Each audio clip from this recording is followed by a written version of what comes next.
Fala galera, Thiago Lira de volta aqui falando sobre a 39ª Mostra Internacional de Cinema de São Paulo. E aí, como é que vocês estão? E espero que vocês estejam conseguindo ver mais filmes do que eu. Pois é, pra mim tá um pouco fraco, mas enfim. Tô aqui de volta, quem não sabe, sou de crítico de cinema aqui do Tenho Tigo no Cinema. Enfim, vamos falar um pouco mais do que eu tenho visto aí esses dias. Mais 3 filmes bem interessantes pra gente poder dar uma olhada aí, poder falar um pouco mais. O primeiro que eu vou comentar com vocês é um islandês chamado Mama Gogô, um filme de 2010, faz parte desse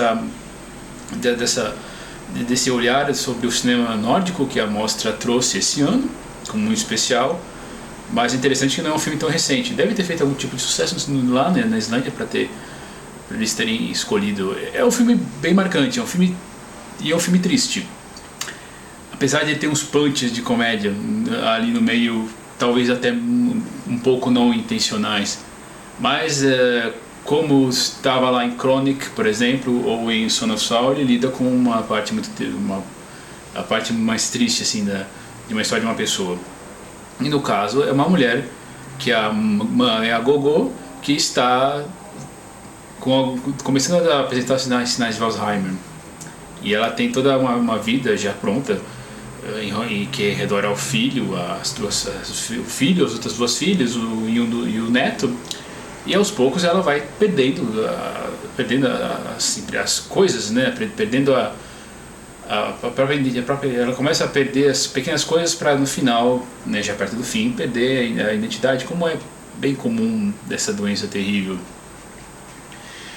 Também lidam com um pouquinho de metalinguagem, porque o filho, que é o diretor de cinema, ele apresenta o filme dele, que é sobre essa parte, sobre idosos, e aí o filme não tem sucesso comercial nenhum, e aí ele começa a se envolver em muitas dívidas, ele perde o carro, ao mesmo tempo que a mãe vai perdendo ali a parte da consciência dela.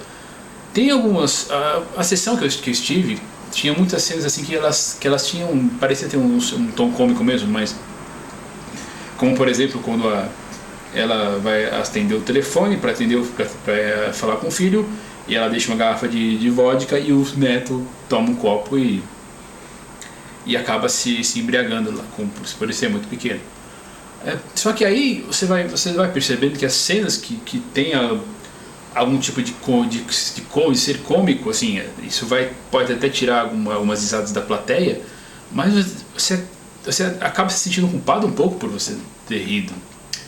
Determinada hora, quando já um pouco mais à frente do filme, quando a situação da senhora já está bem avançada, tem uma cena muito triste que ela começa a sempre a preparar as malas, né? Em determinada hora ela está em cima de uma privada dando descarga, como se estivesse puxando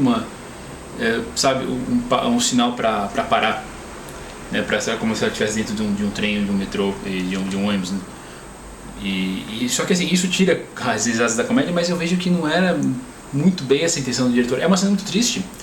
As cenas de comédia que existem mesmo envolvem mais o filho. O filho é um diretor que não consegue fazer nada direito, então ele investe no filme de jeito errado, ele compra ações, daí das ações dão errado, quando ele vende as ações, logo no dia seguinte elas dão certo, elas começam a dar dinheiro. Então a parte mais cômica do filme fica por essa parte do filho mesmo. Mas tem outra coisa muito interessante também, que a decisão do diretor, que você vai talvez perceber muito subjetivamente, é que ninguém do filme tem nome, fora a Gogô. Então as pessoas não são chamadas pelo nome. O filho é só meu filho, a nora é só minha nora, o filho do casal é só chamado de garoto, inclusive pelos pais. As filhas não têm nome, ninguém tem nome fora a Gogô, nem mesmo o esposo dela, que aparece como um fantasma. Isso pode ser a parte mais fraca do filme, né? Ter o marido acordando ela de repente quando começa a pegar, começa a casa alagar porque ela esqueceu uma torneira ligada. Pode ser até um ex-máquina, mas isso é tão relativo. Eu lembro que a minha avó falava quando meu avô morreu que ela sonhava com ele, que ele aparecia para buscá-la. Então é uma percepção que as pessoas podem ter tão perto assim perto de problemas, coisas que elas se seguram. Tem tem alguns problemas. O filme não tem exatamente problemas. Esse, por exemplo, é um que alguém pode falar, mas eu acho que não é, acaba não sendo. Tem um final muito, assim, o final é bem triste mesmo, eu me emocionei, praticamente quase chorei na sessão. E assim, é um filme pra você pensar mesmo, acho que vale a pena você parar, olha, legal, vou dar uma olhada nesse filme aqui, ver como é que as coisas podem funcionar durante a vida de uma pessoa que sofre disso. Por exemplo, uma coisa que me incomodou é que a casa de repouso dela facilita muito as coisas, né? Então ela consegue escapar 3 vezes distintas lá da guarda deles. E isso é uma parte cômica, mas também você vai pensar assim, pode ser a pior casa de repouso do mundo, não coloque ninguém ali. Mas é uma discussão interessante que vale a pena nós termos, e é um filme que consegue equilibrar mesmo esses momentos de comédia com drama. Ok, o 18º filme que eu vi nessa mostra foi um chamado Zoom, que é uma coprodução do Canadá com a Inglaterra, que é uma coprodução do Canadá com o Brasil. Os atores mais conhecidos da projeção são o Gael Garcia Bernal e a Mariana Ximenes, que estão ali. O filme ele vai ser lançado no Brasil logo, sinceramente não sei quando ele está programado, não é para esse ano ainda, mas ele é distribuído pela Paris Filmes. Ele já tem a legendagem eletrônica, porque apesar de ter um ator brasileiro, a trama toda é falada em inglês 90% do tempo. Então tem essa questão assim de você, se você que não vê na mostra, não se preocupe que daqui a pouco o filme tá estreando por aí. Ele é dirigido pelo Pedro Morelli. É um filme bem interessante. Ele mistura muita coisa no filme. São três linhas narrativas que aparentemente estão separadas, só que aí eventualmente elas se juntam. E o jeito que elas se juntam é bem interessante. Então, basicamente, você tem 3 personagens então, né, principais, né? Uma artista, uma quadrinista, que também trabalha como produtora daquelas bonecas sexuais ultra realísticas. Aí tem a Mariana Ximenes, que é uma modelo, só que ela está querendo escrever um livro. E o Gael Garcia Bernal, que começa como um personagem que a quadrinista cria ali no papel. Então, o Gael nunca aparece assim como um personagem físico real, digamos assim. Ele sempre aparece nos quadrinhos da personagem. E ele vai ganhando vida aos poucos. Primeiro ele começa como rabiscos, como uma pessoa sem personalidade, daí ele vai ganhando profundidade, o desenho vai ganhando profundidade, ele vai ganhando cores, ele vai ganhando mais expressões, até que eventualmente ele ganha uma voz, né, que é a própria voz do Gael. E me parece, eu não consegui pesquisar ainda sobre isso, mas tem a cara de ser aquela rotoscopia, ou a falsa rotoscopia, como a gente viu naquele filme A Scanner Darkly, que é com o Keanu Reeves. Me foge o nome agora, aqui o nome nacional, que é baseado numa história do Philip K. Dick. É o Homem Duplicado, se eu estou bem lembrado. E nisso aí essas três histórias, elas se juntam do jeito assim que eu já vi em outro filme, mas eu não quero estragar a experiência de quem vai assistir eventualmente. Como é um filme que vai estrear mais tarde, eu vou acabar escrevendo uma crítica mais profunda sobre ele, e ali eu nem sei ali se eu posso comentar, porque se eu falar qual que é o filme que me tocou, que me veio à memória, vocês vão sacar logo, e aí não vai pegar muito, não vai ser uma grande surpresa para vocês. Então o que eu quero dizer é que, apesar de ser uma história interessante, o conceito já foi usado antes. Mas assim, é um filme que tem mistura sexo, mistura drogas, mistura violência, nada muito explícito, mas tem armas apontadas, tem a nudez das duas atrizes, né, que é a Michelle, né, que é a Michelle, né, que é a Mariana Ximenes, e a Emma, que é a quadrinista também. E nesse ponto, assim, ele é um filme bem interessante, assim. Então ele não tem pudores. As bonecas que aparecem lá, como por exemplo, são como já falei, são ultra realistas, então parece mesmo que tem alguma coisa acontecendo, assim, parece que tem uma mulher de verdade ali. O diretor, o Morelli, o que me incomoda nesse filme é que ele faz umas perfumarias na direção que eu não entendo. Ele constantemente inverte a câmera, ou pelo menos inclina a câmera, que ele chama de ângulo holandês, né, que é muda a linha do horizonte, né, para 45 graus, para quantos graus você quiser, ou então ele vira a câmera de ponta cabeça, sabe, sem meio que esse sentido também. Aliás, não é que esse sentido, é que isso só vai se justificar muito lá na frente, e ele usa tantas vezes que acaba incomodando mesmo, sabe, ele podia ser mais sutil nessas horas. Tem uma hora assim que realmente você vai ficar enjoado, porque ele vira a câmera, vira de ponta cabeça, gira pra cá, gira pra lá. Então não vale, assim, acho que não vale a pena. Ele poderia ser um pouquinho mais contido nessa parte.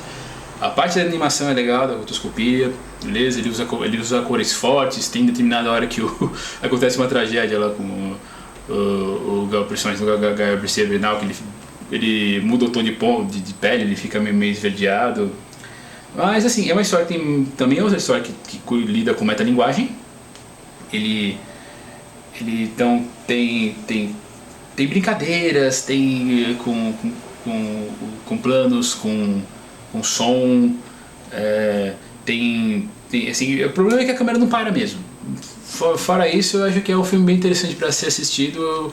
Provavelmente vai estrear no primeiro semestre ainda ano que vem, mas fique de olho. É um filme que vale a pena se você dar uma olhada também. E o 19º filme que eu vi, finalizando esse vídeo, foi um português chamado Visitam Memórias e Confissões. É uma cinebiografia do diretor Manuel de Oliveira. É um filme que foi feito em 1981 e foi filmado com as específicas ordens dele de ser publicado após a morte dele. E Manuel morreu esse ano, então o filme foi liberado já para ser divulgado. É um misto de cinebiografia com poesia, e é um filme muito belo mesmo. Então ele basicamente ele começa como? Ele começa de um jeito um tanto, como vou dizer assim, como poético mesmo, como eu comentei no começo, de uma câmera subjetiva, né, visitando a casa onde Manuel passou 40 anos da vida dele.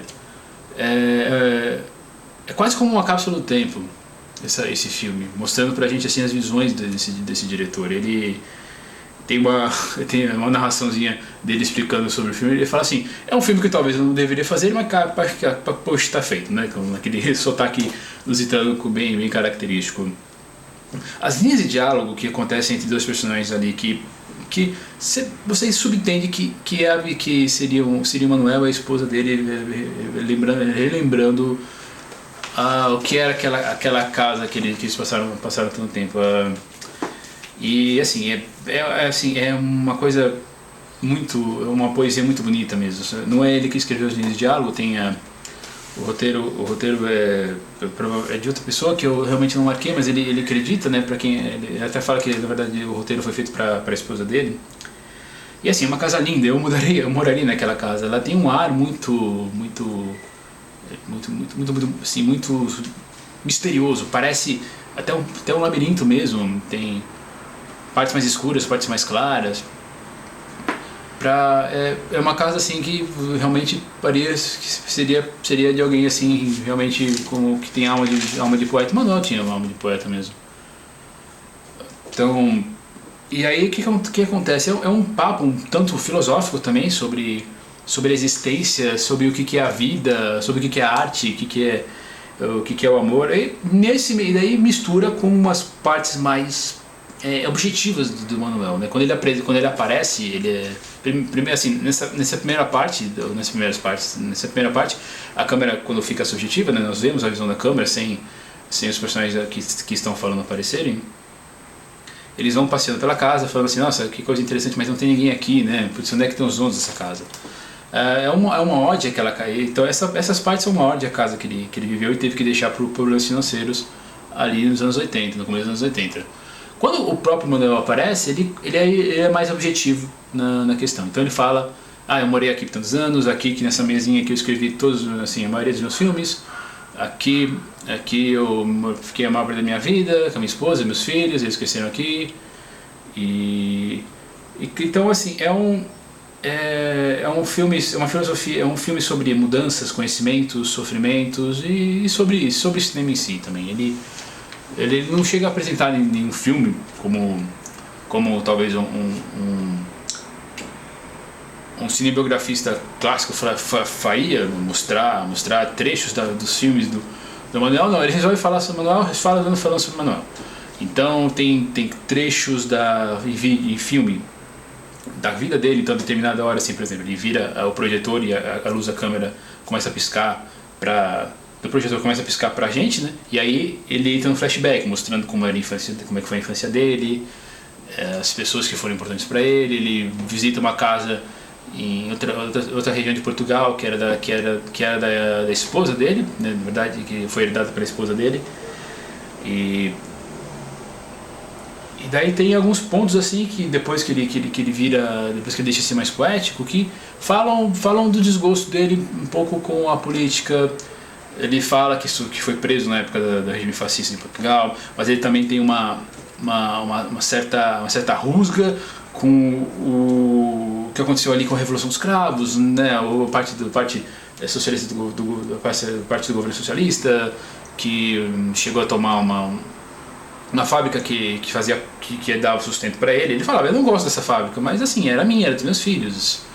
E isso aí foi tomado do último dia. Daí quando eu voltei para lá, os maquinários tinham sumido, tinham levado tudo, e agora eu tenho que vender também esse lugar para poder pagar os credores, para poder pagar os fornecedores de matéria-prima.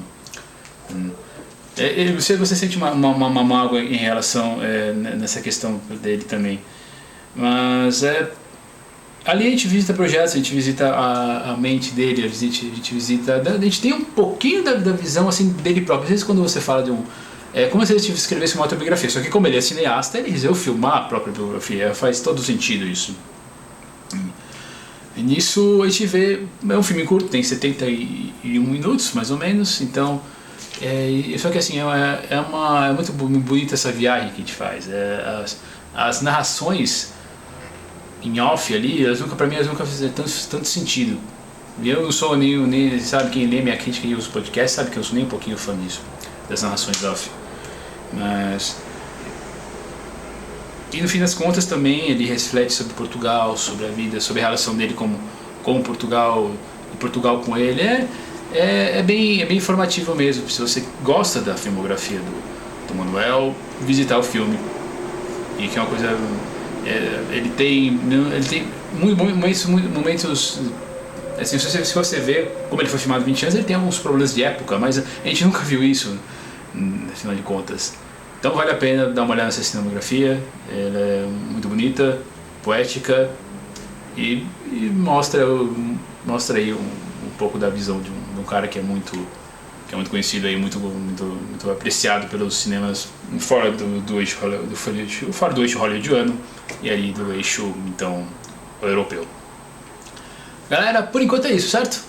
Então não esqueçam de entrar no site, por favor, comentem aí o vídeo, comentem ou se quiserem na postagem que eu estou colocando aqui o resumo ali no tigrecinema.com. E é isso, beleza? Então, a gente se vê no cinema.